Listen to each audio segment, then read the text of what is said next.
Welcome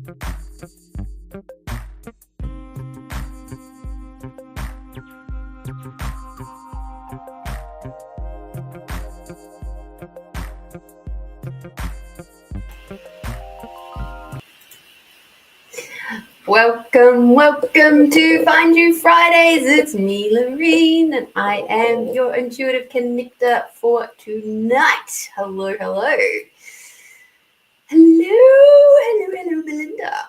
Lovely to see you. I'm just going to jump on over into Facebook for just a moment and do the little bits and bobs that I have to do over there.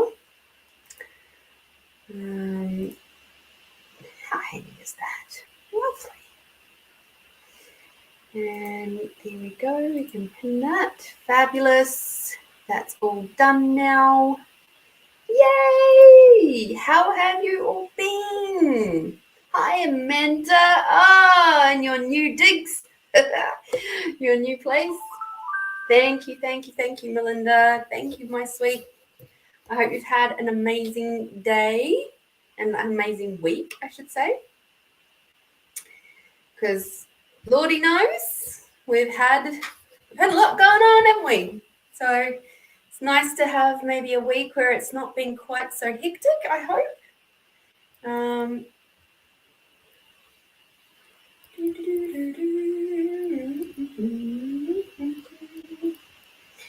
Awesome. Thank you. All right, that's an easy one to find, actually. Oh, thank you, Amanda. I actually did it to sort of bring out the dragonfly of my top. I was wearing this jumper today, and I just went, actually, no, I'm just going to keep wearing it. It's lovely. It's comfy. It's pretty. I like it. So I'm like, let's just do the face to match.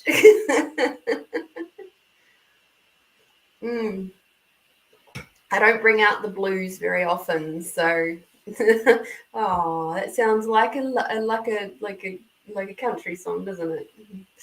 Bring out the blues very often. Oh my goodness. So I have a couple of different things to share with you guys tonight, and I'm really looking forward to sharing them. One of them is they're both of a spiritual sense, but yeah. First of all, let's get on to this weekly reading, and then before we start tucking into the people who've done actually one of them I'll do straight away because it's Christine Pendulum one. So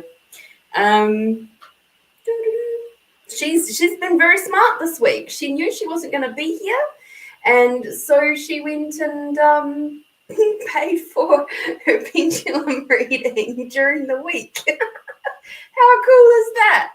I'm like, oh my gosh.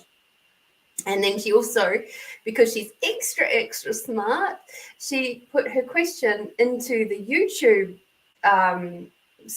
one of this, and it's popped up ready for me tonight. So I knew exactly what she was wanting. How lucky is that? I love it. I wouldn't have thought to do those sorts of things, nor that they would even work, but they do apparently. So that's pretty cool. Weekly reading, please. Thank you. Tamara, is it super cold there yet? I'm off to Barossa in a couple of weeks, and I think I'm going to freeze. Now, Tamara, you're from Queenslandish way. Look, for you guys, our winter is freezing. The other morning it was down at 9 degrees. So whatever 9 degrees means to you. To me, I was actually out hanging up the washing in my pajamas and my Uggies. So and my satin pajamas at that. So the cold doesn't necessarily bother me too much. But then I'm a Kiwi. Even though I've been living here for a long time, there are still moments where I go, oh, actually, that's a bit nippy.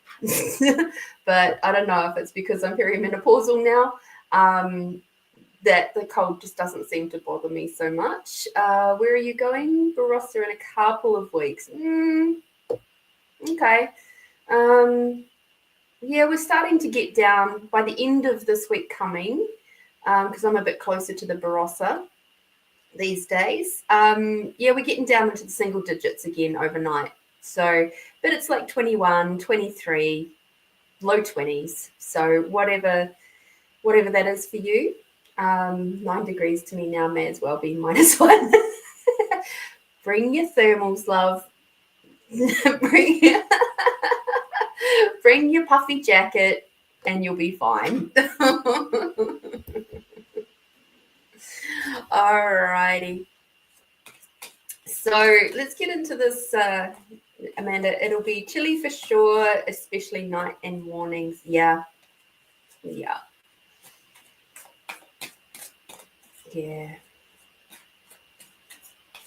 Night, it is getting cold. Daytime, it's up and down. I would bring some warm clothes, wind cheaters, jumper, warm jacket, socks and Ugg boots. Yeah, the thing is, if you've got your Ugg boots at nighttime, you're fine. Like, that's the way I work anyway. Like, if I've got my feet are warm, the rest of me is generally okay anyway. Like, I'm just wearing a t-shirt and this, and that's what, and jeans. Like, yeah. You no longer own a fluffy jacket. Oh, love. See, because I would travel back to New Zealand a lot, even though here I don't really feel like I need winter clothes because it's just not that cold for me. And yet I would just start cracking up laughing because you see all the Adelaideans when it's hitting down around 10 to 12 degrees, they're all getting their winter woolies on. They've got their scarves and their hats and their puffer jackets and all the rest of it. And I'm like, I just put a long sleeve shirt on. But yeah, cold feet. Yeah, much like Melinda. If I have cold feet, like last show, I didn't put my Uggies on. And I got into bed and it took me ages to get to sleep because my feet were cold. And I was like, oh, you silly, silly goose. Silly goose. So I remembered today I have my lovely purple Uggies on today. So my feet are nice and warm. Oh, we got lots of jumpers today. Jumpy, jumpy, jumpy. No, Amanda's the same. Warm feet, warm heart, apparently. Love it. Yeah, I'll never forget my uncle and his wife, second wife. So that's why I said it's his wife, because I guess she's technically my auntie, regardless. They came and visited on a geocaching trip, actually. They were doing a bit of a wiggly woggly trip and stopped in here, and it must have been about maybe July-ish, so very much our winter, and they were absolutely freezing. And it was windy, which was probably more of the issue. When we went out to dinner, and they were like, this is so cold. It was like 11 degrees. And I was just cracking up laughing. Yeah, they get out their fluffy jackets when it drops below 20. I'd believe it. I'd absolutely believe it. It cracked me up. And because they'd been traveling around, they'd been to like WA and stuff like that, they just didn't have the warm clothes that they were expecting that would be needed at that time of year. So they were a bit caught short, so to speak. It made me laugh a lot. All right, so this week coming from the 3rd of May, can you even, through to the 9th of May, there are no wacky woo moon things. The week after, we've got the full moon happening, but this week we've got some peace and quiet from the moon. And, you know, the funny thing with moons and retrogrades and all the other astrological influences is I believe that there's a real massive difference between having an awareness of the possible effect that it may have on you versus blaming poor behavior on said astrological event. It's like we all have choices to make in this world. Like you look at your star sign, for example, and there are positive and negative attributes to your star sign or whatever, form of thing that you have that you like to talk about. Like, okay, so talking about attachment theory, right? There are positive and negative attributes to all of these things. If we use those things as an excuse for poor behavior, that's not acceptable in my world. And like a lot of people go, oh, it's a full moon, that's why I'm rah, rah, rah, rah, rah. Whatever excuse you'd like to put under there. It's like, no, the awareness of the moon, the retrogrades, the whatevers is to give you a chance to be mindful of yourself and how it could be influencing your body. Because our body is water, mostly, and space. So like we're 99.999% space, but that space is also made up of like 70% water, right? And so we are at the effect of the magnetic pulls and pushes of particularly the moon, but also the other planets. And so what I would just like to say is that we're going to have a little bit of quite a peaceful week as far as astrological stuff goes, from what I can see. However, we are still in the space of ascension. We are being very much encouraged to move forward, even for those of us who think we're on holiday and hiatus for the next little while. No, no, I have more to say on that. So for this next week, let's have a look and see what the collective might be up for. Okay, so we've got manifestation power. Use your spiritual gifts and natural abilities to attract your desired outcome. So what I'm getting with this one is it is time to focus in on your goals, your dreams. What do you really wish to achieve? This is actually a perfect time to do that with being in the sign of Taurus. It's a lovely time for looking at your home and your life and kind of going, where do I wish to be a little bit more squishy and comfortable? What sort of things can I start bringing in? What things can I let go of that will help to encourage my absolute massive goals to be achieved? This is the perfect time to do that. It's like you've got all this lovely energy sitting under you, encouraging you to do that. It is not a time to just sit back and just sit on your laurels and just go, blah.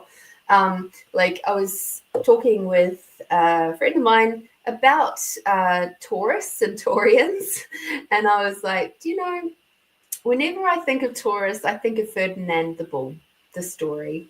It's like, yes, he's actually a bull for a start, but it's that whole thing. If I just see Taurians as if generally they just really wish to be comfortable and sit under their tree and admire nature and just watch the world go by, but they just like to be quite comfortable. However, if you sting them on their butt, they will fire up and they will kick your bum. they will go ahead and they will freaking achieve their goals. They'll just like, boom, away they go, right? So Taurians are really interesting creatures to be connected to. And I have a couple of very strong Taurians in my life, and I love them. I love to see how they flow with those different energies, because they are quite different ends of the scale, right? So what we get here with this lovely Taurus energy is that moment of going, okay, well, if I would like to be sitting under my tree and enjoying the scenery and smelling the flowers and saying hi to the birds as they go by, what do I require to do and be to achieve that? That's what this week is about, okay? So if you find you've got a few too many weeds in your paddock, it might be time to get rid of those. So you may have a bit of a moment of feeling like it's time to do some decluttering, and it might be decluttering of digital decluttering. It might be like we'll call it weeding, digital weeding. It might be social media weeding. It might be friend weeding, acquaintances weeding. It might be all sorts of things. Might be just going through the desk drawer at work and just getting rid of all the fluff out of your desk drawer at work. Whatever is going to help to make your life feel like you can sit back and relax and enjoy the world as it moves in and around you. Oh, cool. The next card that we've got is Shield Yourself. Protect yourself from harsh or fear-based energies by envisioning a cocoon of healing light surrounding you. I would encourage you to just expand out. Be aware that there is still fuckery happening around you, and that it's okay to be aware of it, but let it go. Try not to get caught up in everybody else's traumas and dramas and making your life like Shortland Street. Because it's time to just be a little bit more focused on home, self, and all of that. That's what this card's about anyway. So it's like just cool. It's cool if you don't really feel like peopling too much right now. That's okay. But also bring in, and be aware of who you're bringing into your space. And if you can, if it's possible, allow those people that are uplifting to you to come in, and those other ones, there's a little bit of a boundary there. You can stay on the other side of that. Thank you. So don't let yourself be caught up in other people's stupidity. We've got vacuum away fear. So this is interesting, isn't it? So it's like for this week to come, we're being really, really encouraged to pay close attention to where our bodies are at, where our emotions are at, what's happening at home, what's happening in our workspaces a little bit, but not so much. It's more about where are you at personally. This is about you. This is not necessarily about the collective energy. It's about where are you at personally this week. So it's a bit of a reflection week, I feel. And this is where this vacuum away fear card comes from. When they're talking about call upon the archangels Michael and Raphael to lift fear-based energy from you, your surroundings, this situation, and everyone involved. So as you're doing your little bit of reflection and you're kind of like, well, if I require to get rid of this, this, and this, and it might be some fears, and that will actually really help me to move beyond that, well, then call upon Raphael and Michael.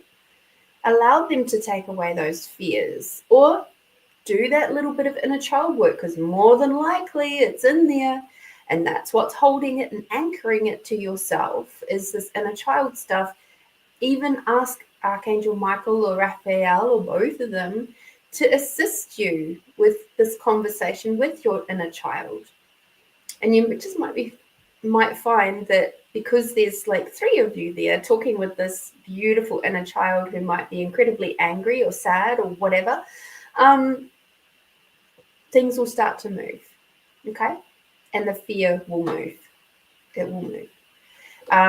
If you recall the story I was telling you guys last week about my back and my inner child just cracking the shits because she was like, oh, these failed relationships.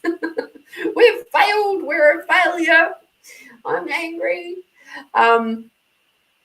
Basically, what was sitting underneath all of that, over the top of that, was a fear of failure in relationship, that I'm never going to be able to have a successful relationship again. That was the overarching fear happening.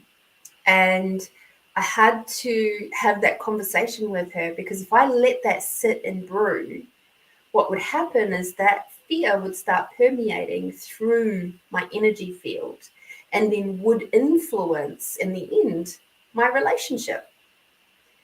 And so it was important that I tackled that and got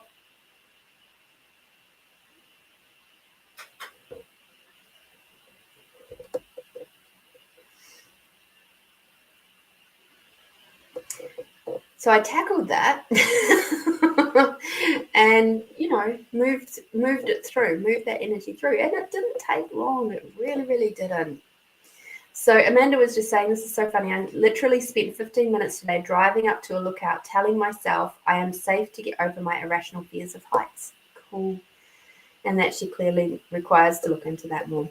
Awesome. There might be some information that I'm going to share with you shortly about where that fear may have come from. And it might not even be yours. Stay tuned. Twin Flame. Now, this is an interesting card to come out in a reading for the collective. So let's see. The answer to your question involves a spiritually based romantic relationship. Interesting. So twin flames I see as being not easy. Like relationships in general are not easy, but twin flames in particular are very, very difficult relationships. They're not for the faint of heart at all. You are more than likely not going to last. And the reason why I say that is they are very hot, they are very heavy, they are incredibly challenging. They will mirror all the worst aspects of yourself back to you, and you'll mirror their worst aspect back to them. And then it all just becomes like this big, huge, right? And unless you can see all of that for what it is, of this huge, massive growth space, it's probably not going to last. So because this is the last card for the week and we are heading into full moon in the day after this, like on the Saturday, we're getting into shadow period of the full moon. I think this is a little bit of a heads up that we may have some interesting interactions with people close to us coming up. So it's almost like and there might even be just a little sliver of it happening towards Friday next week. So just be aware, be calm, be gentle with yourself, be gentle with those around you. Breathe. The back of my jumper actually says, just breathe, everything's going to be all right. And I'm just like, yes. So I get the sense that's part of why I had to bring that into tonight's reading. So, yeah, twin flame energies. They're tough. Really tough. Sometimes even our inner child will be our own twin flame. That's what I just heard. I'm like, yeah, I can see how that would fucking happen. And the thing is, we give ourselves more compassion and empathy without, like I know I do for my inner child, than what I would do necessarily for someone who is outside of me. That's not necessarily an okay thing to do, to give it more to myself than into everybody else. What if I could do the same for both? It's just the way that people on the outside of you they tend to be a little bit more fixed in their points of views. And that's why twin flame energies are really tough, really, really tough. So just be aware towards the end of the week, there might be one or two situations that pop up that make you kind of go, oh. And our yummy card is open-hearted. So just remain open-hearted over the week. Focus on the things that bring love to your heart, make you feel soft and warm and squishy, and enjoy the week, because overall it is actually a much nicer, calmer, easier week, even though those cards are like, shield yourself, vacuum away fear, twin flame. Oh, Lordy. But no, I get the sense that there's it is much more peaceful this week coming through. So yay. So I saw something today, and I know quite a bit about it because I have done quite a lot of ancestral research. I've gone back through people's families for many generations, and I've done my own, and I have like that about 6 generations from me, and in some cases I've been able to go back even further. I've done a couple of other people's ancestral trees, and today I saw this and I just went, oh, it speaks to my heart. So this is coming back to Amanda's comment about her irrational fear of heights. So have a listen to this. To make you, this is everybody, right? To make you needed 2 parents. And before that, you needed 4 grandparents. Before that was 8 grandparents. Before that was 16 great-grandparents. Before that, you needed 32 third great-grandparents. Before that was 64 fourth great-grandparents. Before that was 128 fifth great-grandparents. Before that was 256 sixth great-grandparents. Before that, you required 512 seventh great-grandparents. Before that was 1,024 eighth great-grandparents. And before that was 2,048 in your 9th great-grandparents line. So over 12 generations, spanning approximately 400 years, you required a total of 4,094 ancestors to come into existence. We are the result of thousands of lives, choices, and sacrifices that came before us. And they said to honor their legacy by living with purpose and gratitude. And this is from the quote circles. All right. It's just to acknowledge where that has come from originally. And with that information, that core information, you can figure that out for yourself. It's not like it's unique information. This is why ancestral healing takes so long. You have literally more than 4,094 people's shit that is potentially carried on down through to you. And somewhere in there, probably more than one person has had, this is for Amanda, a fear of heights. It may have come through because they have worked, maybe it's come through from a female line where their husband has worked on a high-rise building, fell off and died. So now the wife has a fear of heights. So just be aware that even if it feels like your work is done, it's not. This is why it takes so long, and why some of these things take a while to sort of bubble up to the surface to become, so that we can actually really become cognitively aware of how, like, all these other influences that are sitting literally on our DNA. So that was something that was I learned a few years ago now, that when there are big events, say the Depression or say world wars, the Cold War, all those sorts of things, they literally leave like a little marker on your DNA of the people who were there at that time. That little marker then gets transferred to the children and the grandchildren and the great-grandchildren and blah, blah, blah, blah, blah, right through, until it gets to a point where we have no idea why we fear certain things, but we do. And it comes down to things like, imagine that there is a grandfather who was maybe working in the coal mines, and the coal mine collapsed and you died. You'd already had children. hence the reason why that's okay.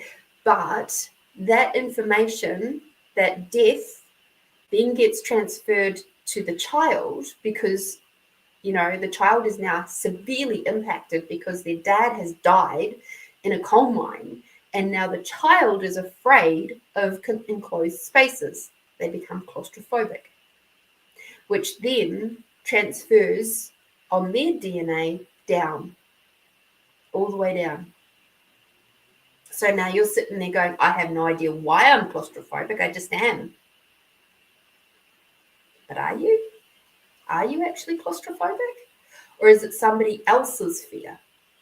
Does it actually belong somewhere back in your line, that maybe back into the 9th line where there was 2,048 people? Who knows? Could be any one of those. That's the fear where that's come from. And that's direct ancestors, right? Then you've got to look at the fact that your soul, your being, has had its own journey as well over many, many, many lifetimes, however many you've been around, and some of them are from other dimensions and stuff like that. They also carry markers. Not everything gets wiped away when we go up to our life review. Oh, no. No. This is where all the karmic shit comes from. The karmic rebalancing that has to be done comes from. So we've got, as the being that we are, then this is why when I do my work, I talk about the ancestral lines and the spiritual lines, because our spirit has also come through with its own round of crap that we have to work through, right? And so we've got two different pools of information, energy, that we're having to clean out this lifetime. So it's a big job. It's not done in a year or 2 years or 5 years or 20 years. It is ongoing and continuous, and it takes a fucking long time. It's our whole lifetime's work of moving through this stuff. And with any luck, and here's the one thing that is like, gives me hope, is that every time we heal just one little piece of that, like what happened with my back last week, every time we heal one little piece, it ripples out across all of those lines, all the ancestral stuff. So if any of me or my ancestors or whatever, even the ones connected outwards, like my nieces and my nephews and things like that, my sisters and brothers, they are all having the gift of my healing as well. Because I've broken that little piece. I've broken that little trigger, that little marker point on my DNA, so it can no longer be attached to any of theirs. So that's the gift. That's the gift of doing this work. It can be incredibly lonely, especially if you're with if you've been born into a non-woo-woo family. It can be so lonely doing this work. And that's why grabbing and finding your tribe to work with, to communicate with, whether it be in groups, whether it be something like this, with a podcast, is so vital, because it helps you to continue to grow, to continue to do this work. It's very, very valuable, important work. And while some of you might go, but I'm not a healer, I'm just doing this stuff. It's like the work that you're doing for you is having a massive impact on the universe. And it might seem small, it might seem insignificant, like my back stuff, right? Now, how many times have you all felt like, oh my God, I'm an absolute roaring failure at relationships. I'm never going to be able to love again. I'm never going to be able to love the way I used to, or I'm never going to be able to have a successful or a lifetime relationship. I know I've felt like that many times. But in that one moment of me talking with my inner self, I broke some impacts, some negative impacts from all the times that I felt like that, and all the times that my family has felt like that, my blood family. So how cool is that? Like there's a little chink in their armors now in the armor of negativity. Yay. Happy days. And that's the same for you guys too. How cool. Anyway. So that was that. Melinda says, holy crap, that explains a few things then. It does. Amanda, wow, it's irrational, like big time. I was 14 the first time I went on a second floor balcony, and I had to crawl to the edge to be able to look over. I can see how it can be embedded in my DNA. I just kept saying, I'm okay in this lifetime. I'm okay in this lifetime over and over at the lookout. I love, love, love, love lookouts. So I need to work on feeling safe while I'm up there enjoying the view. Yes. Round of applause. Yes, yes, yes. When you're up at your next lookout, take some time to talk to your inner child and see what she says. I bet you she's got some information for you. Hi, Holly. I have been amazing this week. I was amazing last week. I was amazing all month, last month, really. The last 3-ish weeks have been incredible. So I've been really good. Thank you. Thank you for asking. How are you going, Holly? I'd love to know. So, yes. All right. So, Miss Christine had a question that she would like me to answer. And so let me just grab which one wants to come and play? Wishes to come and play with Christine. Okay, cool. Oh, she does love a good pendulum. Okie dokie. Okay. Show me a yes, please.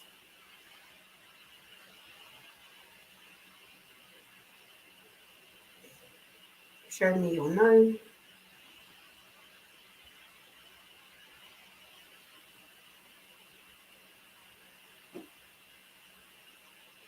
Okay. Come back to neutral, please.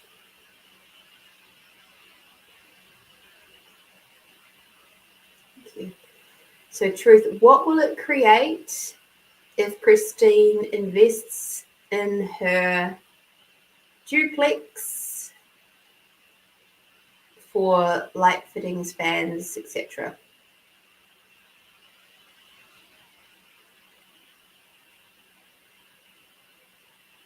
That's a very strong yes. So it's going to create more, Christine. It's going to create more for you to invest more into the duplex. So, Truth, will this create a greater level of finance, as in you can get more rent for your duplexes? That's a yes. Okay. So obviously the things that are currently in your duplexes, those things that you have referred to there, are maybe a little bit out of date, and not just fashion wise. They maybe are getting to a point where they really do require a little bit of updating, and it is time. It's time to refresh them. And then, yes, of course, you can put up the rent. Hope that helps, Christine. And thank you very much for your contribution to Find Your Fridays. I love it and I appreciate it very, very much. Tamara, you're next, my love. If you could pop your question in, that would be amazing. Okay. And then Amanda, you're next, darling. Okay. Just make sure I haven't missed anybody on the in-between. Nope. Cool bananas. Great. Okay. So, let's have a look. I decided that May is going to be my month and I'm going to do whatever it takes to project myself forwards. Awesome.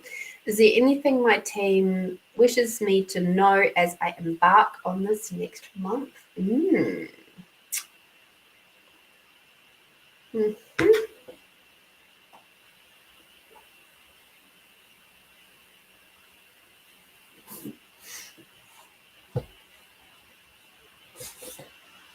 Oh, gosh.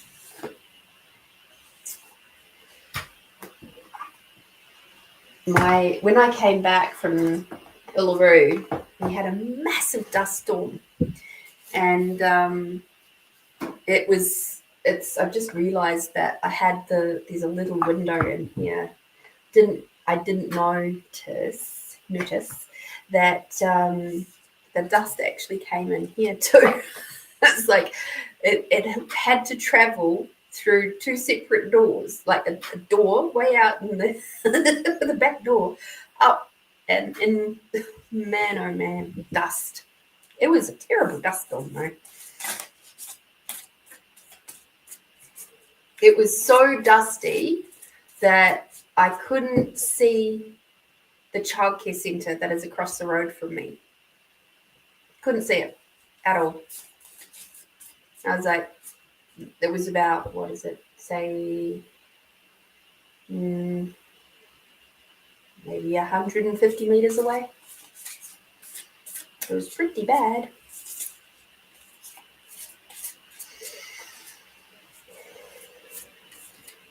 There's tomorrow's team. Yay! Hi team, how are you?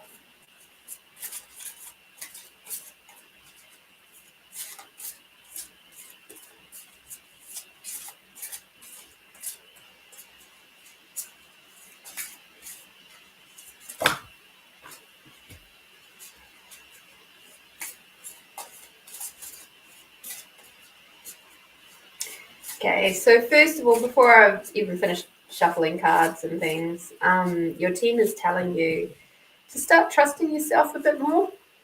It's like you're sort of there, but you're not fully trusting yourself, and they're asking you to really lean into trusting yourself and trusting your feminine self. Interesting. It's like they're saying you really do trust your masculine side, like your logical, analytical, all of that, but you're not trusting your feminine side as much, and they're asking you to do that more. So leading with the heart, receiving the soft, nurturing side of you, they're asking for you to do more of that, please. I'm still shuffling cards. I haven't even. What else specifically?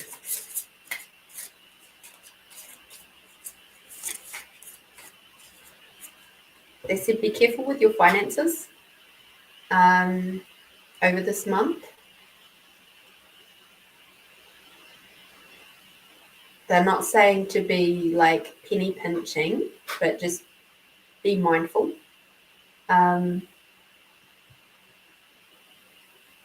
Because they said June's going to bring some challenges, financial challenges apparently. So just be mindful of your spending this month.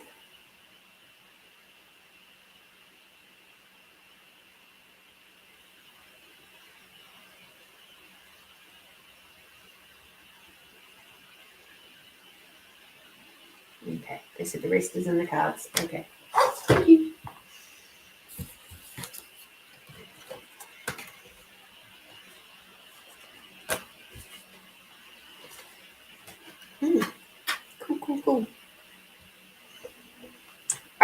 So the cards that are playing at the moment are the Heal Yourself cards from Ina Segal. And your first card that has come out is, and I love these cards, but they are a bit kick-ass cards. You know, they're the ones that will definitely let you know. And I know your team is,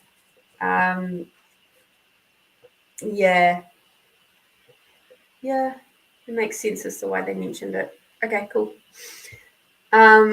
So hang on just one moment. They said yes to the trip. The trip is still, yeah, absolutely, do the trip. There's stuff that you will gather while you're here, apparently. 15, wild. There is a wild, untamed spirit inside of you, desperate to be unleashed. Remember how I was talking about the feminine stuff? Free it and claim the gifts of energy, power, passion, and creativity it offers you. Through suppressing your wild, succulent, outrageous, untamed self, you dull your senses and crush your creativity. You shrink, lose your energy, and become depressed. Your relationships suffer and your rage grows. You become ashamed, hostile, cold, boring, over-serious, and scared. Stop taking chances and live in You stop taking chances and live in mediocrity, constantly trying to protect yourself. The truth is that no one can judge you, punish you, or hurt you as much as you can.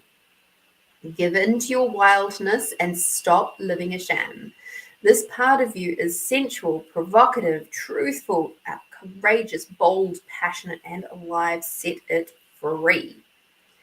Getting into nature is going to be a really, really good idea. Connecting to the untamed quality of nature, the animals, the weather, the seasons, the planets, and your ancestors. Move the way that tribal people move. Feel the energy from from the ground moving into your feet and up through your whole body. Make sounds. Let go of control as you move around, touching the trees, smelling flowers, and so on. Okay. So when we do that kind of work, one of the most interesting things I did, and it was just getting into COVID time, just before COVID's hit, and I did a couple of full moon gatherings with this lovely lady who was running them. And one of the things she does is she howls at the full moon. And I have to say, it really challenged me at the time. And I was just kind of leaning into my feminine journey. And, you know, when you're with the group of people howling at the moon, beautiful. You kind of feel a little bit more encouraged to do it because everybody's doing it, right? When we did one because, you know, COVID and people were being encouraged to stay home and rah, rah, rah. We did one online. Like it was a Facebook online type one. Maybe we did a Zoom. I can't remember. It's a long time ago now. And I stood out in my backyard and I looked up at the moon and I didn't howl. I went, howl. Just a little one. Because I knew my neighbors were all around me. And I remember that moment of thinking to myself, why am I holding back? For what reason am I holding back like this? Why would it matter if anybody heard me howling at the moon? They would probably think it was just a dog. So what does it matter? And the next full moon, I did on my own. I did a process on my own, and then I did a big, huge howl at the moon, and it was just like, I could feel things just moving and releasing in my body. And so when it says in this particular little one saying, make sounds, one of my friends, when she does meditations and healings and sound healings and stuff, she's not afraid to make noise. And I'm just like, wow, you're amazing. So your team is asking you to let that fly free. let your inner goddess fly free. Let those sounds leave your body. Let yourself be more in tune with the tunes of your body, the sounds that your body would like to make. It's like when you, like, there are certain things we think are just acceptable, you know, like you taste something yummy and you go, that tastes really good. But what about like those Harry Met Sally moments? It's like I had a coffee one time, and this is years back, and it was so good. It was like I said to my friend, oh my God, this is like a coffee-gasm. It was so good. I sat there with my coffee cup like this, and I was just like, oh.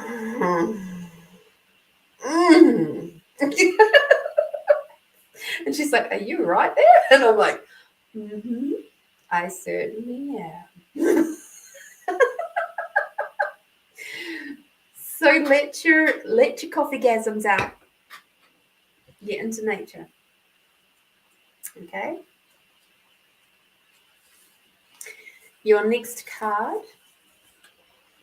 You did a live stream yesterday and used these cards, and it was boom. They are not for the faint of heart, these cards. The next one you got is number 9. How teachable are you? Are you open to learning new things in your life? How high is your desire to let go of judgment, doubt, negativity, and self-sabotage? What are some of your favorite things to do? Is it to watch TV, go shopping, play golf, drink, gossip with your friends? Are you willing to give those things up in order to create time to learn something new? Are you sick and tired of being sick and tired? What is your willingness to really apply what you learn? You might be learning many new things, but are resistant to change. Every time you think, I already know this, I've heard it before, it doesn't apply to me, your ability to learn diminishes enormously, and it is at this point you may become virtually unteachable without realizing it. Unless you apply what you have learned into your life, you won't really know it. This card is beckoning you to not only be open-minded, but to take specific action towards change. Okay, so that is number 9. You've got these cards. So you can do the little action in there. And I just love that thing of, I already know this. I've heard it before. It doesn't apply to me. Or I've already been doing this work for such a long time. I don't have anything else. I'm just cool and calm now. It's like, in that moment, you've become unteachable. In that moment, you've stopped your growth. So just be aware of that. And I love so many people go, like I caught up with a friend today, and she had a moment of saying, and I just smiled. I just let it fly because I was just like, it's okay. She's more on the normie side of life than woo-woo. And she said, I just haven't had time to do the thing that we were talking about. And I kind of looked at her and I went, And she goes, actually, I have had time. I just haven't been bothered to do it. And I'm like, that probably sounds about right. So it's like, even that, like, she's not in the spiritual world at all. She will listen to me talking about spiritual woo-woo stuff, and she'll find it fascinating, but has no idea that she's also able to access all of this stuff. But that's cool. That's where she's at right now. And it's so funny. I love her.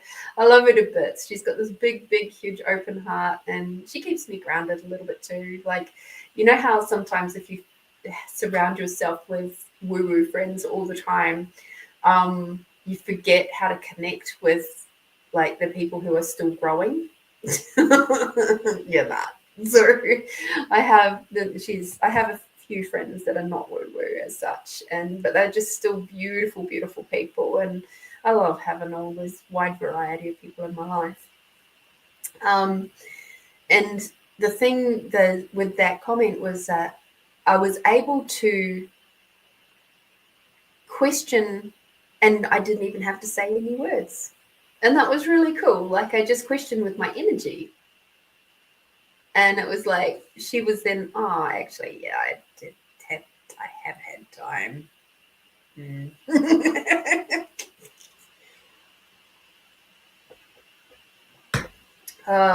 Drinking Bengal spice tea tonight, and it tastes very good. Okay. I love this card for you. Oh, there's a face. Sorry. Squirrel moment. This next card is not about a romantic partner. I'm just going to put that out there first. Yes, I love Bengal spice tea. I haven't drunk it for a while, actually, so it was a really nice one. Woo! It is number 14, and it is soulmate. This is not about a romantic relationship, by the way. I just asked, and they said, no, it's not about that. So let's see what the card says. Open your heart and invite sacred love. Your soulmate is not far from you. To connect with them, you need to open your heart, call them in, and have patience.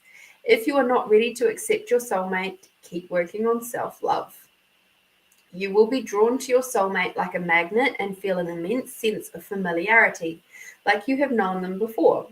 Your capacity to love will increase dramatically, and you will experience higher states of consciousness. No one can touch your heart in the same way that a soulmate can.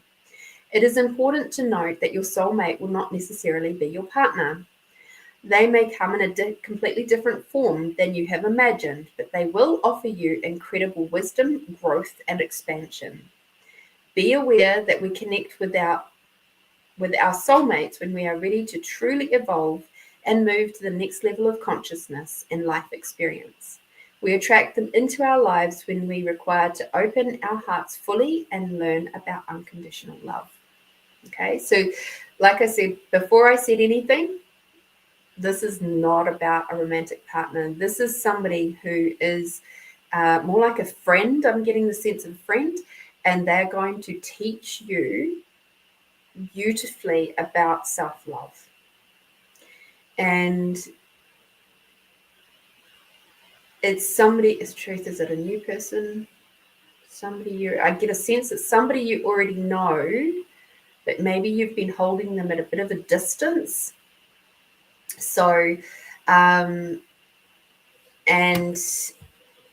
there's somebody who's like, it's a friend of yours already, but you've held them sort of off to the side because they have these aspects of the feminine, and maybe they're developing, I'm getting a sense that they're still developing some of that feminine stuff themselves. However, they've already sort of a few steps into that journey, and now it's your turn to join them, okay? And be inspired by them and continue to grow with them in a much deeper way. So this soulmate stuff, I have two soul sisters that are this for me. And one's in New Zealand and one's in Canada. They don't live here. And pretty much every day, if not every day, every week, we are inspiring each other and helping each other grow. And those levels, like they say in here, of unconditional love, of self-love, of being reminded when we're, choosing things that are not actually helping us, holding each other to account, but it's done in a way that is just so kind and so loving, even if it's a bit of a kick up the butt. It's like, it's so beautiful. And there are there is so much more allowance given between us that is inspiring me all the time in other areas of my life. So I get the sense that this is a relationship that's not necessarily new to you, but it's going to develop much, much deeper. And it's going to be happening over this month. There's a bit of softening that's going to happen around you that's going to make you go, hi, I feel like I have to talk with you about this. What is your thoughts on this? Blah, blah, blah, blah, blah, blah, blah. And then it's just going to keep growing from that. Okay? Yeah, not ready for a relationship yet. Fully aware of this. Surprisingly okay with it. It's all about me right now. Yep. And that's totally cool. I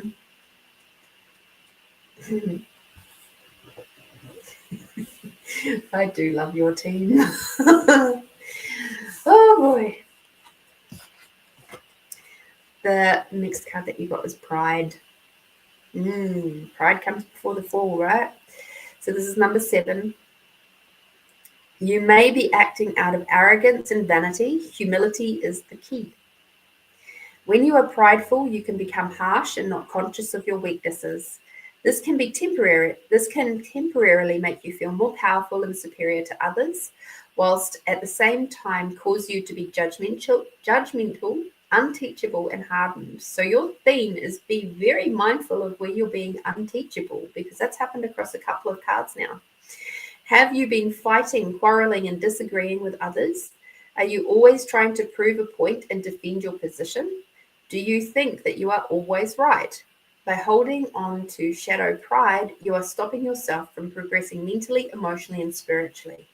Stop overestimating your importance and learn to be humble. When you are too proud, you cannot hear other people's advice and cannot receive their assistance. Empowerment means that you can be soft, caring, aware, and gentle. Recognize that you require other people's support to achieve success.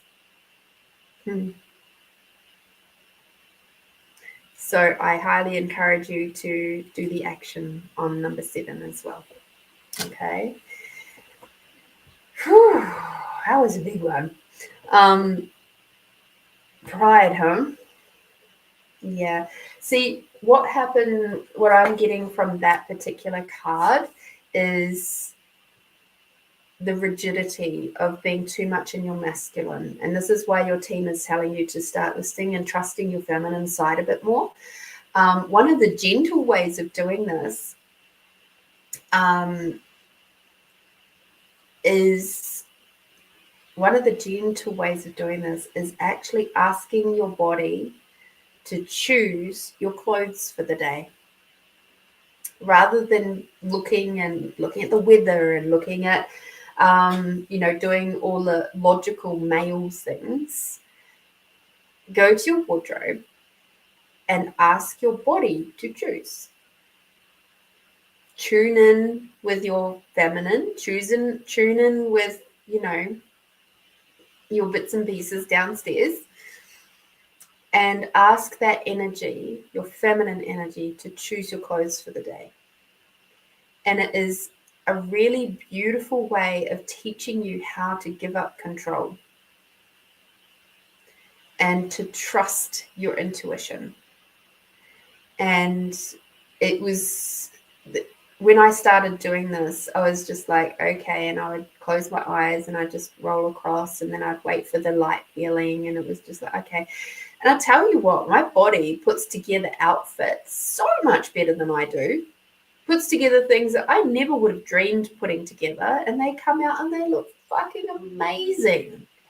And I'm like, how is that even possible? It's still the same bloody wardrobe, but there we go. And it's a little bit like my makeup for the show. I asked my body to choose. I don't choose it. My body chooses it. It goes, oh, I want to choose that today. Like, okay, cool. And I just roll with it. Nobody knows if it's going to be cold or hot. The card that you got as your yummy card is heart. It's time to come back to your heart. The big difference between confidence and pride. Confidence is knowing that what you're choosing is going to create more and still being open to change. Being prideful is having the thought that you are correct and thinking that nobody else is possibly going to be a contribution, or no other thoughts, ideas, anything. It's like being prideful means you're really rigid in whatever it is that you're being prideful about. Being right, that there's only one way to do things, that sort of stuff. Okay.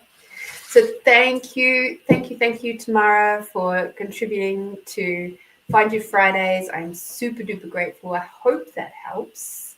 It's interesting. It's an interesting time for you. We're getting a lot of the similar messages, which I love the fact that you do this work for yourself as well. And the confirmations are there. The confirmations are there between what work you do for yourself and what it's coming out at my end. It's not like we talk during the week. So I love that we get to do that, and you get to hear what's happening from a different perspective. Sometimes we, yes, thank you for that. Not so much to think about, to feel into. Yes, exactly. It's time to come back to your heart, back to your feminine energy, receive and gift from your heart. Okay, rather than trying to think things through and push things down. Time to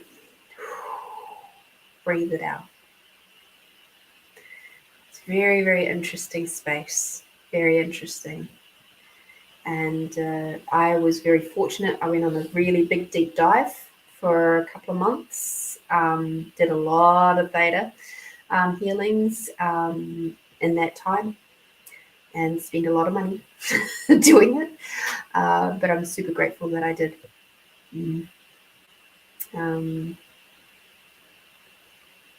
Really, really grateful. And now I get to share little bits of that with you all throughout the shows. How does it get any better?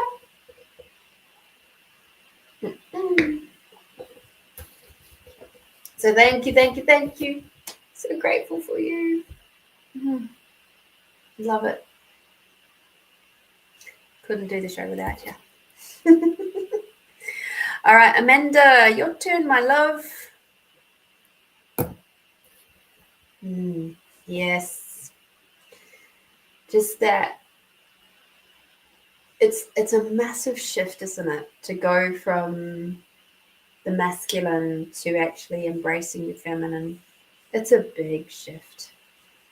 And it is hard. It is a hard process because, as I mentioned before, we've had multiple generations and thousands of people, especially on our women's side, who, like, even if you think about the last 400 years, right? So what was happening 400 years ago? And within the last 400 years, there's been a lot of patriarchal bullshit that we are undoing now. There's been a lot of others that have come along in the meantime that have been helping to sort of heal and to disrupt the patriarchal energies. Thank God for all of those people before us. And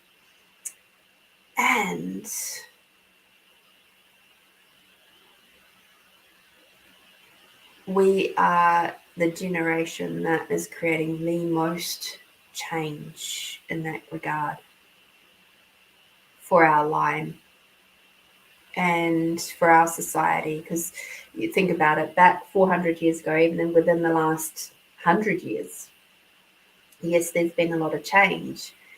However, the most changes happened more recently, and that is because it is our time to get out of being 3D. It is our time to be leading from a more intuitive way, which is very much 5D.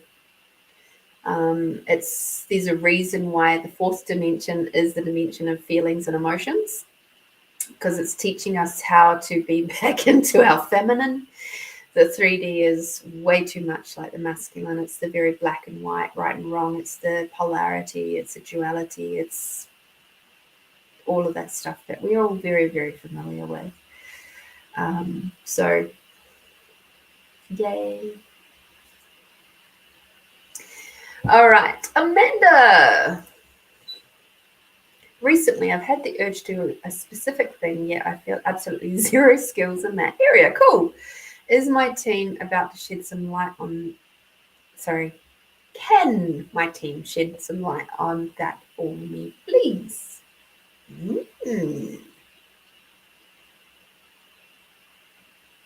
I think you already know the answer to that. So I get the sense that there's a little bit of this. Oh, it's got it. Not in it.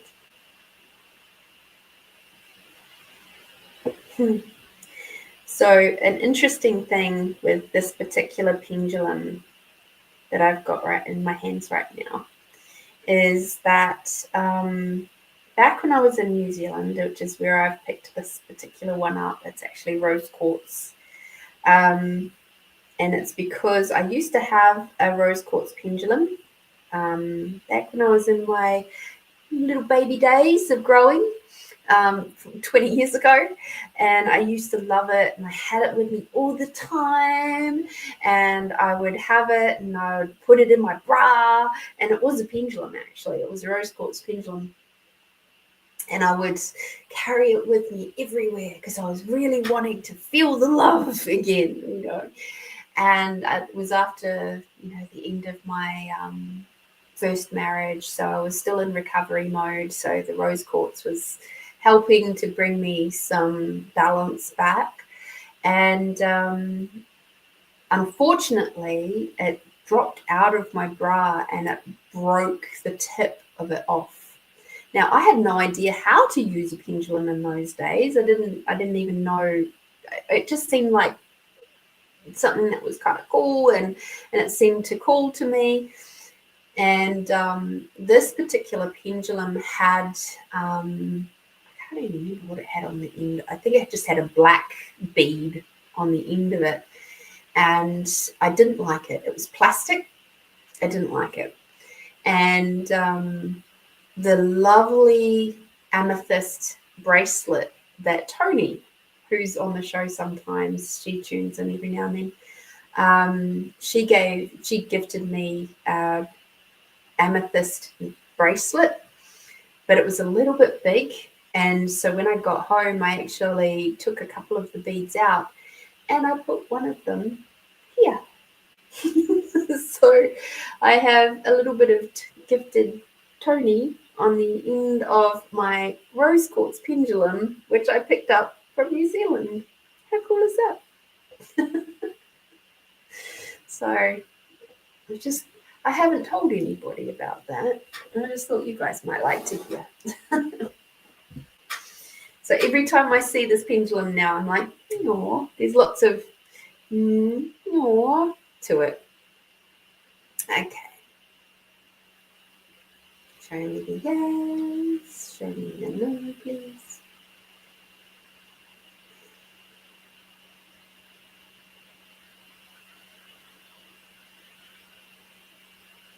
Thank you. Back to neutral, please.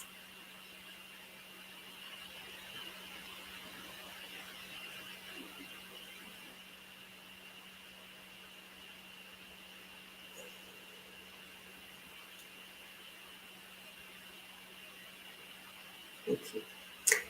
All right, so truth. What will it create if Amanda does this thing that she has an urge to do?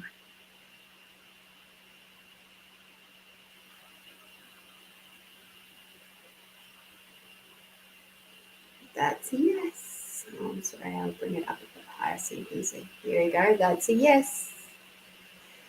Truth, what will it create in 1,000 years if Amanda chooses to do this thing?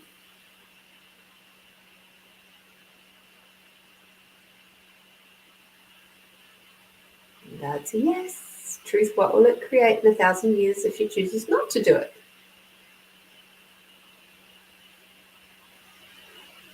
That's a no. So your team is definitely saying, yes, please do it. Whatever it is, it's going to be great. It's going to create more. That's what we want to hear, right? So let's see what else they've got to tell us.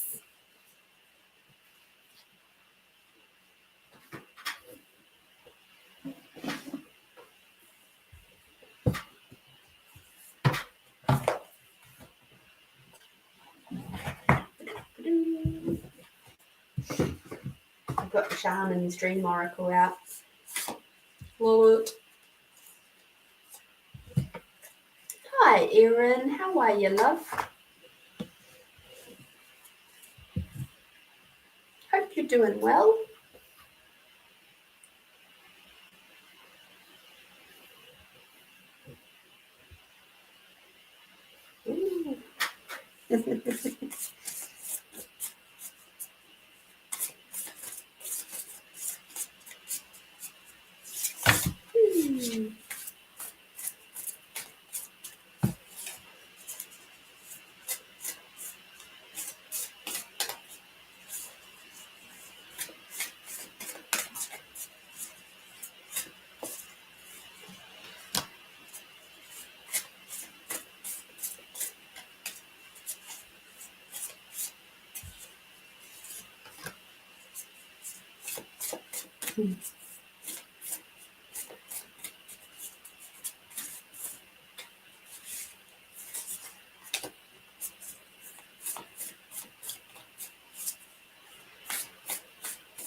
Wonder if it's cloudy out there tonight. Gee, okay, that one is definitely one for you. Cool.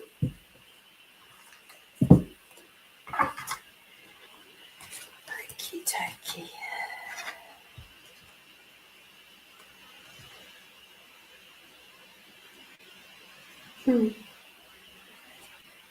Oh, these are really cool.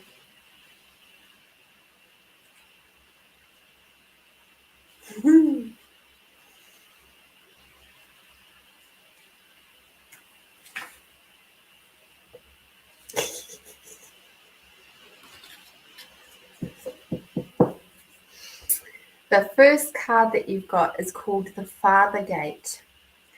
It is about the next experience, legacy, evolving, bold step forward. When the Father Gate card shows up, it is a clear call to lift your eyes to the horizon and to begin to walk towards your future. I don't know how much clearer they could be to say yes. Because the question that I asked them was, what does Amanda require to know about this thing that she's looking at going towards? And it's like, boom. I don't know how much clearer they can be. All right, there's 4 cards here, and this is the first one.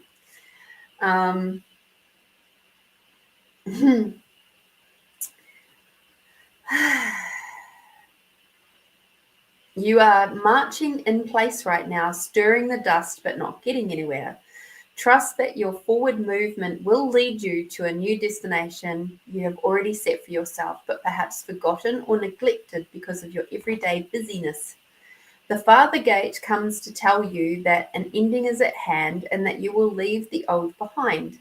Let it peel away like an old skin you shed. Do not hesitate. Cross the threshold boldly and you will be rewarded. If you continue marking time instead of moving, you will miss the opportunity. The gate is open. Next landscape of your life is within reach, but the window of time to pass through it grows shorter. Do not dally. A gift of the Father Gate is to bring you to the fullest expression of your gifts, perhaps for the first time. It is an invitation to a sacred passage, to a new discovery, and both great challenges and opportunities. This is not a graduation. There are no rewards other than the exploration itself. You have been a farmer for far too long. Till the hard soil that now bears little fruit for you. Time to put on the explorer hat once again. So there you go, my love. That is, I really, these next three cards are kind of like just added information. This is the one that is just like, yes, absolutely matches the pendulum. It was saying yes. And if you don't do it, it's a no. Like, it's not going to create more for you not to do it. So do it, apparently. Let's see what the next card has to say. I'm curious because it's like, it's pretty. All right, we've got the Winter's Dream, gestation period, sanctuary, conscious awareness. The Winter's Dream is a summons to go within. Your life force longs to turn inward, like the sap of trees returning to the roots. Cast your gaze toward deep and hidden places in your heart. Come to rest again in the sanctuary and safety of your soul and be at peace, basking in your crystalline clarity in that quiet place. This is not hibernation. Do not fall asleep. Take your quiet, wakeful nature with you into the stillness and know that you are replenishing your life force. Trust that deeply buried seeds inside your soul, the ones that you planted even before you were born, are stirring softly, ready to awaken and with the spring. But do not try to rouse them early. Instead, surrender to the quiet of Winter's Dream. Winter's Dream can lull you into slumber where you can lose consciousness and become caught in the nightmare. Awaken, awaken! Find that easy return to wakefulness that brings you clarity. This is the time to set your priorities in order, yet not act on any of them. Allow the clarity and transparency that comes with the Winter's Dream to permeate your heart and soul, and time for action will come later. Remember that all things are born of dreams, and your task is to wake within the dream to lucidity, guide it to your chosen destination. So what I'm actually getting, all of that sounded really confusing, right? Compared to the first card. So what I'm actually getting with this is you mentioned that you have 0 skills. This is the card that's basically saying this is the time to start learning. This is the time to go within, look at where it is that you would like to take this, find out the information that you're missing and learn it, teach it, like teach it to yourself or do a course or do whatever you need to do. If it might be up on Skillshare, who fucking knows? But this is your learning time. It might seem a little bit quiet, but you're actually being very busy with this. And this is also going to help with the further gate. Okay. So hi, Catherine. Thank you. So yeah, this is basically saying, yep, education time now. Go for it. Okay. It's not about falling asleep. It's not about, because of course winter we tend to slow down, blah blah blah. This is your time to get busy. All right. And it's not, a lot of people won't necessarily see on the outside what is going on, but you're like busy creating, you're learning, you're doing all these things. So keep going. Okay. I'm curious where this next card's going to take us, what next little message this next one's going to take you. So yes, the gestation period, as you know, like when you're gestating, like when you're pregnant, your body is not in slumber. That baby is definitely not in slumber because and not doing anything, right? It is busy creating, it's doing stuff, and it's like it's growing, it's shifting, it's changing, it's gathering information, it's moving around. That's gestation. It's a really deeply, deeply creative time. And that's where you're at right now. Okay. That sentence, like the sap of a tree returning to its root, that one sentence is an absolute clear sign that I need to go forward with this. And it's something I connected to the trees about when camping on the river. Beautiful. Fantastic. I'm glad you got something out of that bit. Let's have a look at this next card. We got Lost Compass. Getting back to integrity, finding the way home, and trusting intuition. Quite clearly, you just mentioned that over there in your little sentence there. When the lost compass appears, it is a sign that you need to find your way back home, back to your source and center, relying on your intuition to arrive there. Be wary of the signs telling you to turn here or there, or to avoid this or that person or situation, because the outward indicators are not reliable right now. Be careful not to believe all the advice that you are receiving. Rely instead on your innate sense of direction and guidance, and use your homing instinct to lead you true. The lost compass has come to show you that you require to find new counselors. You are not getting the mentoring that you require for your success. Who is that person you are looking up to as a model for what it means to be a woman or a man? Trash that ideal. Tear up the picture you carry in your mind. You are meant to be you, not the best copy of your dearest friend. Make this your mantra: love me or leave me. The lost compass is a blessing in disguise, because you sometimes have to lose your bearings and find yourself afresh to discover a new course. True north never changes, so reset your way to your heart compass.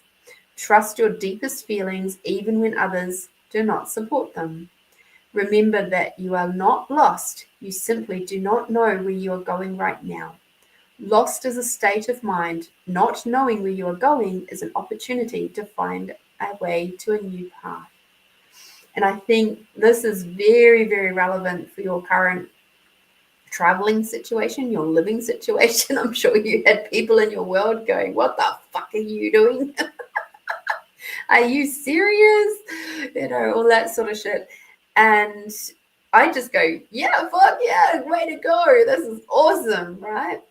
And that's what the thing is. This card is saying, just be very aware of who's in your world, who are you looking up to. It doesn't matter. Like, the only person that you really have to look up to is yourself. And come back to your heart, come back to what you know is true, come back to, like, you're talking about the trees and that sort of stuff. Yes. Those things that are really connecting you to home, your heart, your the way you be. The way you be. That. This is like just let that other noise go. Okay? Don't doubt yourself. You got this. You got this.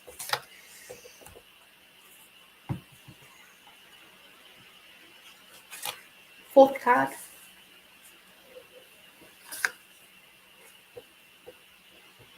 Overflow.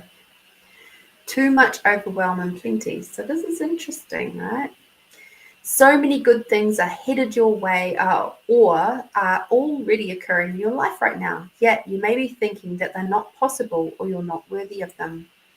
Abundance is everyone's natural state before we project our restrictions onto it.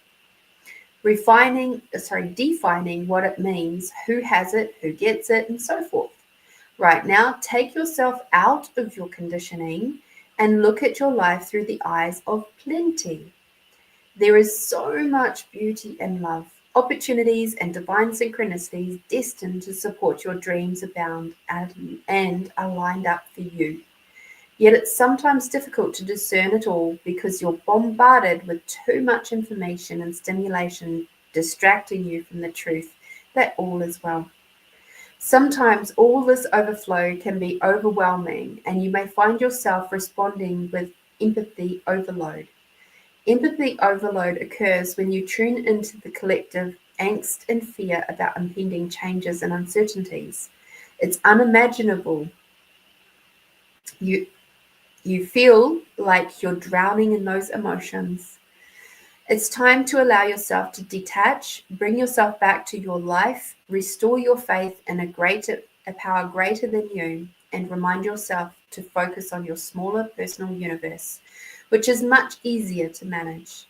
In this way, you know that you are a conduit for life's blessings and can share them with others.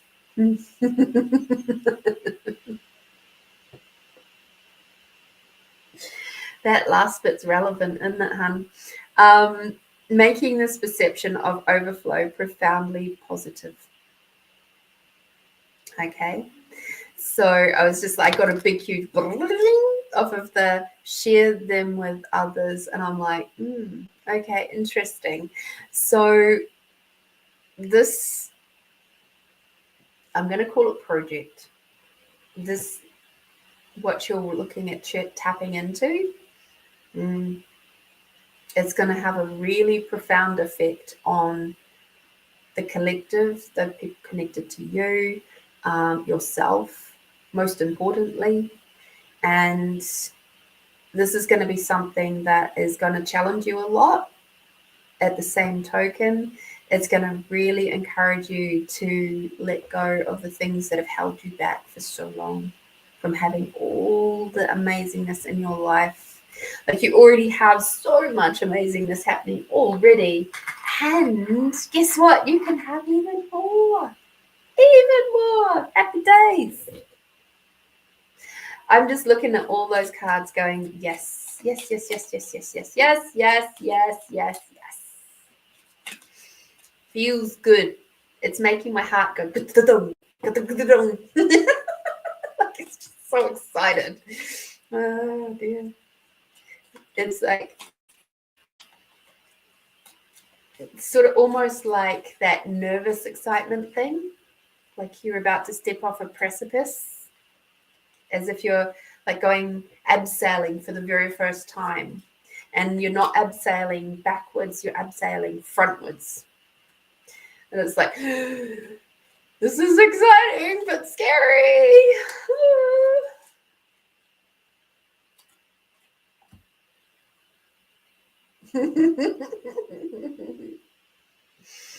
Yep. Interesting. The card that's come out is guidance, but I get that it's your internal guidance. It's like coming back to center. Keep coming back to center. You've got this. And wherever you require to get a little bit more information, or you will, the right people will come along at the right time for you. And you've got me hardcore curious now, but that's cool. You share when you're ready and not necessarily on here. But yes, I love the little baby hints you've given us around the, connection with the trees and stuff like that. It's like, yeah, there's something very deep and profound that you're tapping into, and the time is now for it, because as that very first card said, now is the time. And if you don't, your window of opportunity is closing. It's not like it's going to be closing anytime super soon, but it's like, be aware that it's not going to stay open forever, and now is your time to do this. And that last card was showing, like, as you do this, you're going to be welcoming in so much abundance. And it's not necessarily or only financial abundance. It's abundance of like all the goodness, the love, the unconditional love, the incredibleness of the universe, and the abundance of being able to contribute to others as well. That receiving and gifting aspect of you. So yay. That is so cool. Already knew the answer, however, I just wanted that sign. It's like, yes, I know, you already know. Beautiful. Thank you so much. So grateful for your energy, and thank you for your very kind donation, Amanda. I thank you. Find You Fridays thanks you. Crafting Possibilities thanks you. We all thank you very, very, very much. Oh dear. So lucky to have you all here with me today. And I feel very gifted. I feel very blessed. And this week has been a wonderful week. I have had some really incredible experiences this week.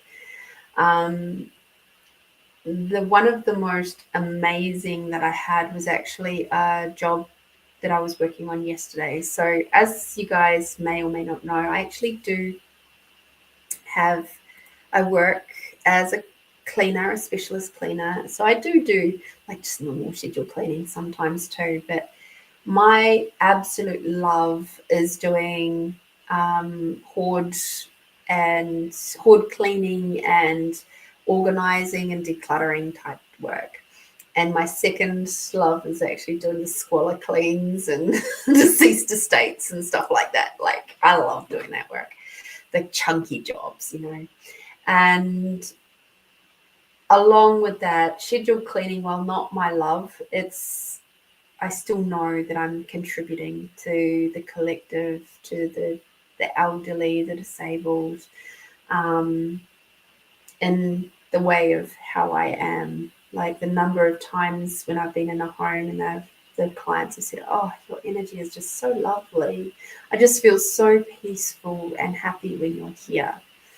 And I'm so grateful for you." And I'm just like, wow, thank you.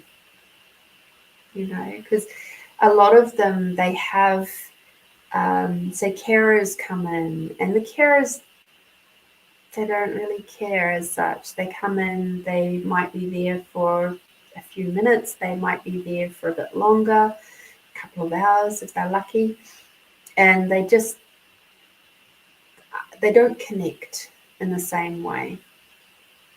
And because I used to be a carer, but I also have that nature about me, I like being able to chat with them and make them feel like they're important.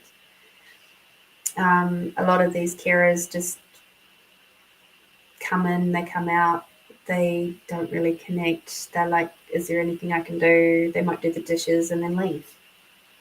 And the client's sitting there going, I don't know what they were here for. Good night, Tamara. Thank you so much for being here. Enjoy the night routine. Anyway, so this last job that I had, she was decluttering a lot of stuff because she's going to be moving soon. And she was a woo-woo person. I love fellow woo-woo people. And one of the books I got gifted was this one. It's Gaia, Body and Soul. And by Tony Carmine Salerno. It's actually a gentleman. He created this. He's an intuitive artist. And there's lots and lots of absolutely gorgeous artwork in here, if I can show it to you. Like, it is so beautiful. So beautiful.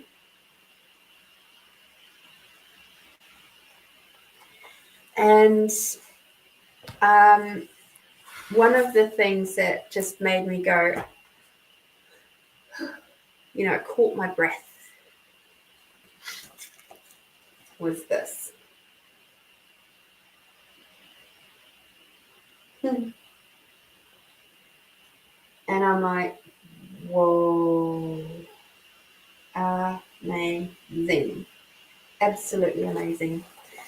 And having been to Uluru, seen the rock, touched the rock, sat with the rock, I was like, holy moly, this is just, it's divine. Like, it feels like I was just meant to be the person on this job. And she was just so happy that her possessions were going to be going to someone who actually would appreciate them. So a couple of the things that I like, there's there's a lot of really beautiful pieces of poetry and prose and thoughts and things like that that goes along with the images, and things just to make you maybe drop into a meditation or things like that. So what I'm actually going to do is I'm going to combine the two specific meditations that are in here, and I'm going to put them together because us over here in this southern hemisphere, we are actually in autumn right now, and I'm just like, this is perfect timing. And so, in full recognition of this beautiful work from Gaia, Body and Soul by Tony Carmine Salerno.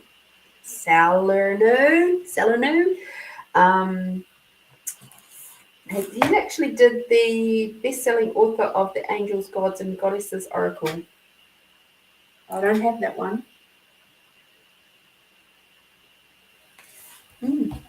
Maybe I should get it. I'm actually going to combine the autumn meditation and the tree meditation together, because having read the tree meditation, I'm getting that some of you will get quite a lot out of that. So when we do the meditation, we're going to do the meditation now today, actually. I'm not going to do poetry today. I'm not feeling the vibe. The book wants a rest, apparently. So we're going to do our expanding out first, as we always do. And then I'm going to read these meditations, and let's see where we go with it. See what happens for you all. Hopefully we don't zonk you out. All right. So close your eyes, relax your body, take a big deep breath in. I'll have a look at that one afterwards. Okay, Amanda? Mm-hmm. So I'm not sure. I have to go through again. Take a big deep breath in, close your eyes. As you breathe in, bring Mother Earth energy all the way up through your body. As you breathe out, bring Father Sky energy all the way down. Bring Mother Earth and the unconditional love all the way up. Bring Father Sky and the gratitude for everything and everyone all the way down. Expanding out your awareness in a big bubble all around you. Up into the sky, down into the earth, with you in the center. Expanding out your bubble of awareness out beyond the size of the country that you're on. Out beyond the size of the planet.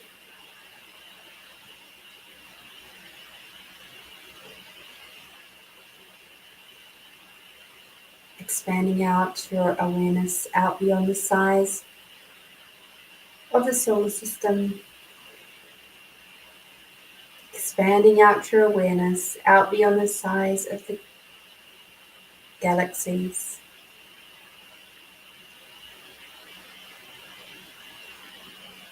Expanding out your awareness out beyond the size of the universes.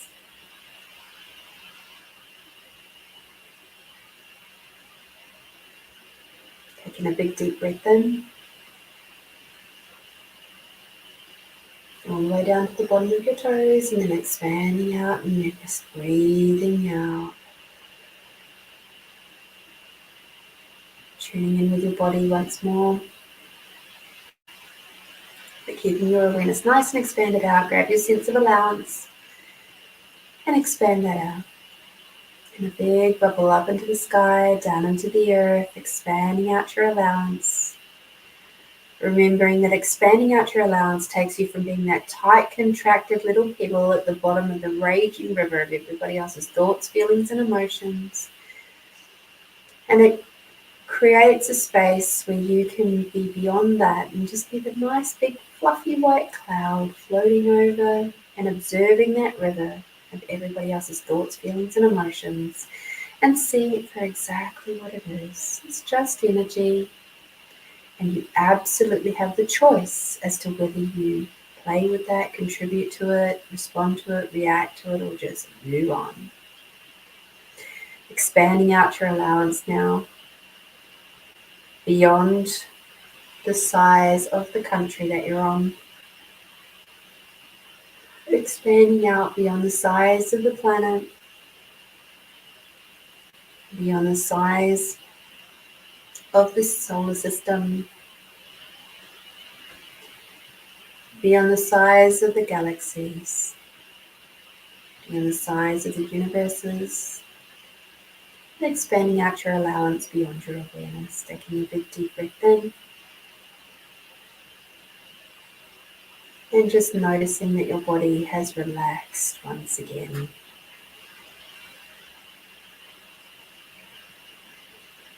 And now imagine yourself in a beautiful park on a sunny autumn day. Above you, a clear blue sky, and you are surrounded by beautiful trees and lush green fields scattered with autumn leaves that gently fall around you, creating a carpet of yellow, gold, crimson, red, and purple. Feel a golden ray of sunlight streaming down through the trees as you close your eyes and relax into a profound sense of peace and tranquility.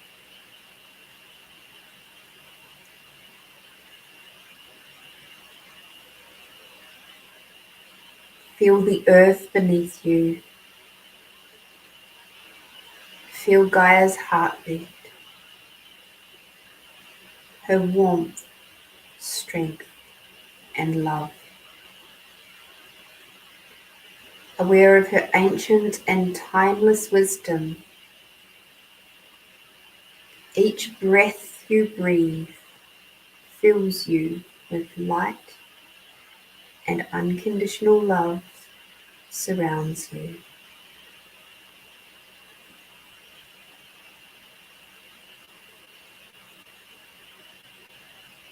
You feel a deep sense of peace. You are now one with the light, and all you see and feel is love. A 5-pointed star appears within your heart center. You are a sacred star within the sanctuary of Mother Earth.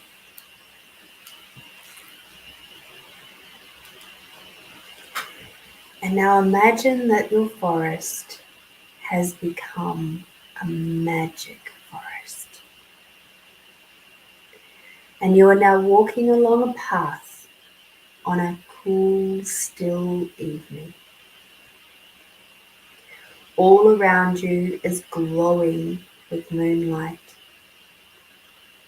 You are surrounded by an array of majestic trees as you feel the cool night air as a gentle breeze caressing your face and skin. You are alone, and yet you feel completely safe and secure as you walk along this magical path. You feel a deep spiritual connection to the earth and the trees. The path leads you to a mysterious old door at the base of a huge old tree. You stand before this majestic tree in awe of its beauty. Feel its strength, its wisdom, and love pouring down upon you throughout the starlight.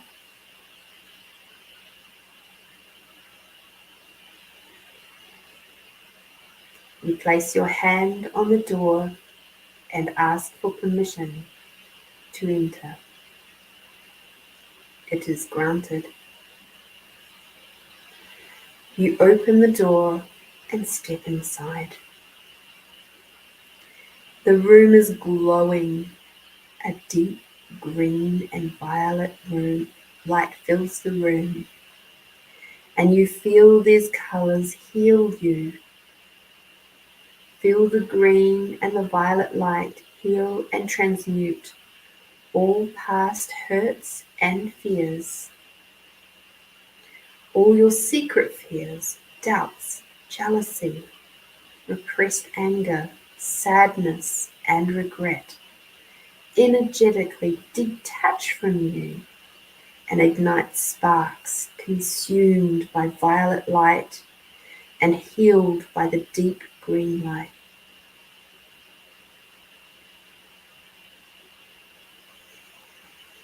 Your entire being is engulfed by violet and deep green flames of light as you begin to feel a deep sense of peace.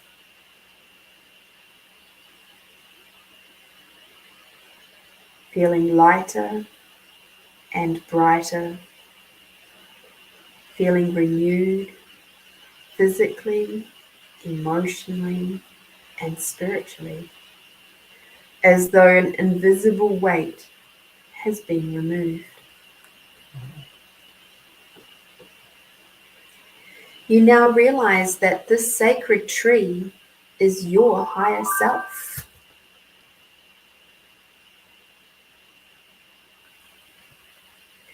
Your spiritual guardian, and everything you have ever experienced is stored here. Your life experiences are held lovingly within many corridors and rooms. There are many doors to many rooms, many stairs and levels within your sacred tree, all filled with the treasures and experiences of your life. You are free now to walk around and explore the sacred rooms and walkways within your tree of life.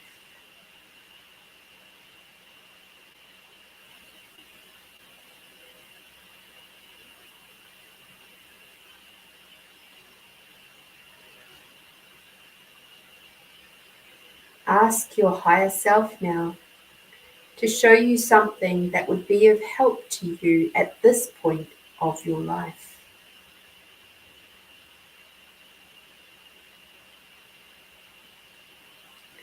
What would it take for you to remain happy and free?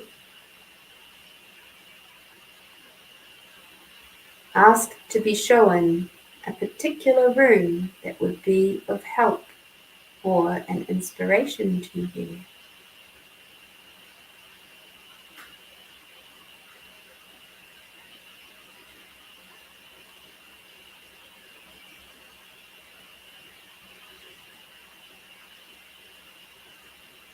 Go to that room or door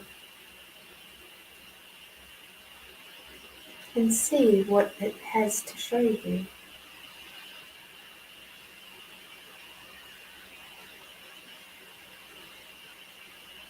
You open with your heart.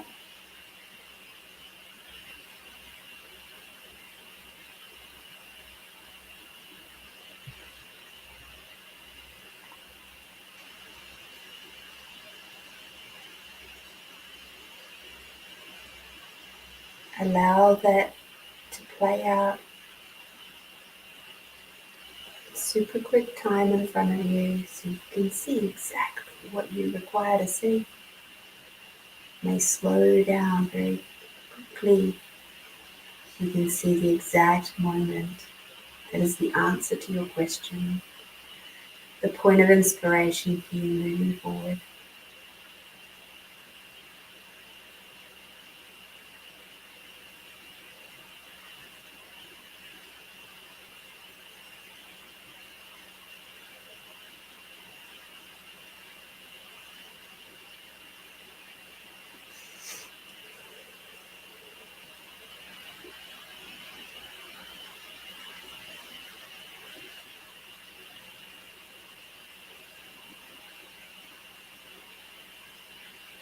As you gain this information and the door closes once more, thank your sacred tree, your higher self, for appearing to you in this way and for helping you during this meditation.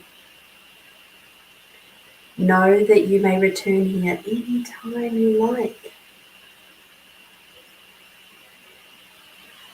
Taking a big deep breath. Slowly bring your awareness back to your breath.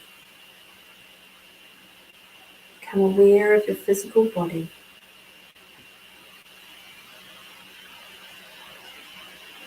And now imagine that you're standing underneath a big, beautiful waterfall, crystalline waterfall. And that lovely water is flowing over and through your body, soothing and washing away any of those residual fears or remnants of those fears.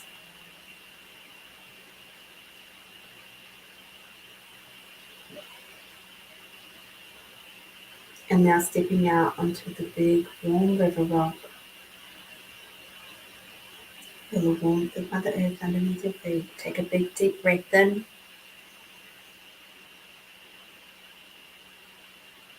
And breathing out.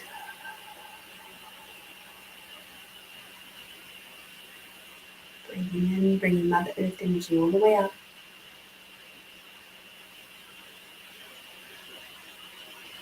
Breathing out, bringing Father Sky energy all the way down. Bringing Mother Earth energy and unconditional love all the way up as you breathe in. And as you breathe out, bringing Father Sky and the gratitude for everything and everyone all the way down.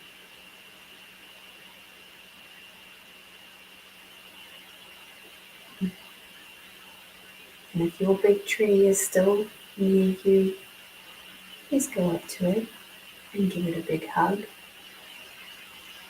And say thank you. It is done, it is done, it is done.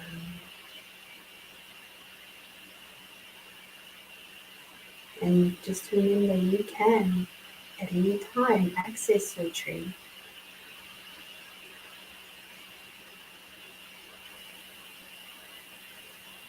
In that moment, when you're taking those big breaths in, a big breath out, and bringing Mother Earth all the way up through your body, your tree is right there, and it always has been.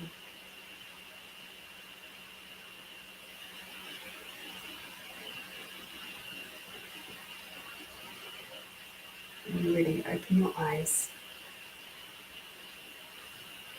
Please remember that when you do these types of meditations, to always have some water and a little bit of salt. Sometimes you can put the water, salt in the water.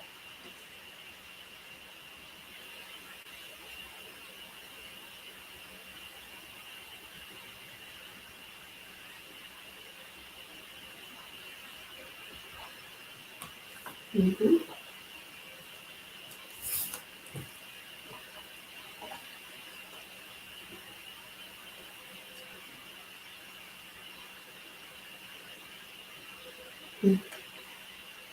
You're very welcome, Amanda.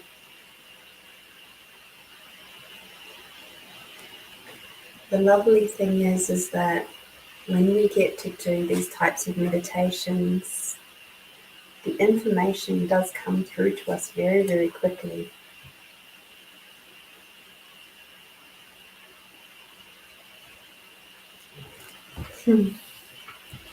I say thank you to the artist and the creator of this book and the little bits of extras that we sprinkled in there. Amanda, was this the one that you were talking about? Thank you, Catherine. Let me know if that's the one you were talking about.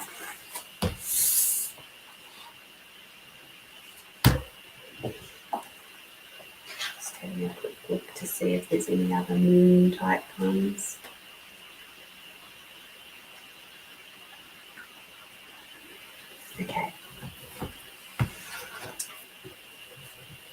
So it says, at some point far back in time, our Earth had not yet been formed, nor had the planets and the stars that surround us. Imagine in your mind's eye this beautiful blue sphere being formed by stardust. Imagine the original point of creation from which we stem. The universe spans trillions of light years in every direction and is continually expanding. Our galaxy alone contains about 100 billion stars, and recent estimates suggest that the number of galaxies in the observable universe may be as high as 100 billion. Pause for a moment and reflect on how amazing that is.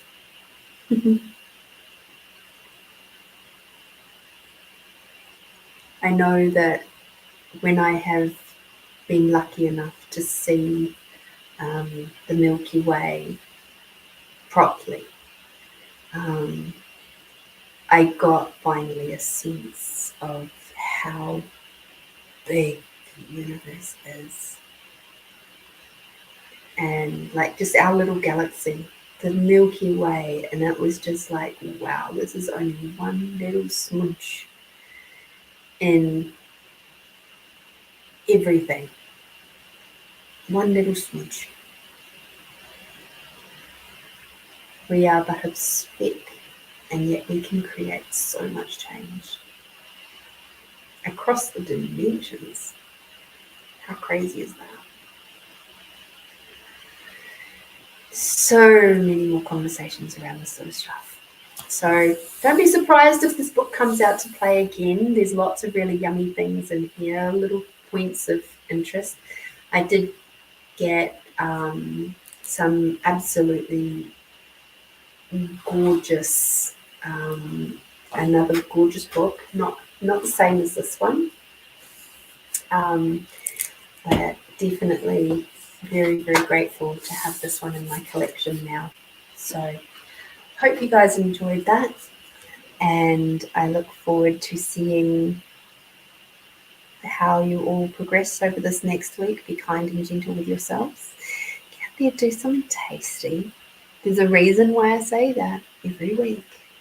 It's because I wish for you, because the majority of you are female, and to do something tasty for yourself is encouraging you to dive into your divine feminine energies, remembering to receive, remembering to nurture and nourish yourself first. So please get out there, do something tasty for yourself, and until I see you next week, be bold, be brave, be you, my absolutely beautiful friends, and I'll see you next week. Bye-bye.